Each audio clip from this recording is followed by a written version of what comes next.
ఆఫీస్లో సోమ భరత్ మాట్లాడుతున్నారు. లైవ్ చూద్దాం. కూడా జరిగింది.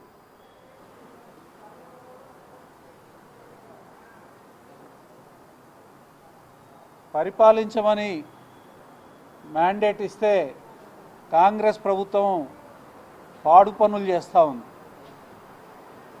మోసం ప్రజలకి ఇచ్చిన హామీలని అమలు చేయకుండా ఇవాళ ప్రజల దగ్గర నుంచి నిరసన వస్తున్న సందర్భంలో ప్రజల యొక్క దృష్టిని డైవర్ట్ చేయడానికి ఒక సిట్ అని వేసినారు.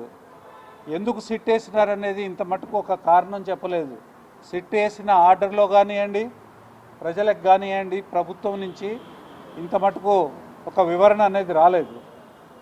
కానీ శరపరంపరంగా ఈ రకమైన నోటీసులు అయితే ఇష్యూ చేస్తున్నారో సిట్టు కేవలము ప్రతిపక్షాల యొక్క నోరు మూసేదానికోసము, ముఖ్యంగా వీళ్ళ అక్రమాలని ప్రతిరోజు ప్రశ్నిస్తున్న బీఆర్ఎస్ నోరు మూసేదానికోసము ఈ నోటీస్ ఇచ్చినట్టుగా మేము అర్థం చేసుకోవాల్సిన పరిస్థితి ఉన్నది.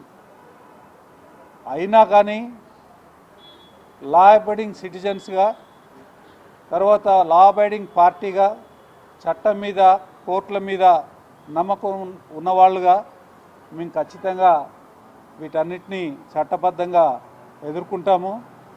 ఇంకా ఇట్లాంటి ఎన్ని వచ్చినా కానీ ఖచ్చితంగా మేము న్యాయబద్ధంగా ఎదుర్కొని కోర్టులలో వీటి అన్యాయం ఏదైతే ఉందో కోర్టులలో ఖచ్చితంగా బహిర్గతం చేస్తామనేది నేను చెప్తా ఉన్నాను.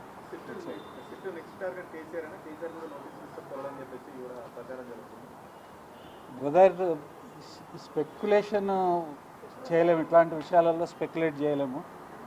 నెక్స్ట్ టార్గెటర్ బీఆర్ఎస్ పార్టీని టార్గెట్ చేస్తున్నారు. బీఆర్ఎస్ పార్టీ క్వశ్చన్ చేస్తుంది కాబట్టి బీఆర్ఎస్ పార్టీని టార్గెట్ చేస్తూ ఉన్నారు. ఎవరికైనా ఇస్తారు వాళ్ళు నోటీసులు. ఒక పద్ధతి ఉన్నదా వాళ్ళు నోటీసులు ఇచ్చేదానికి? మామూలుగా ఇంత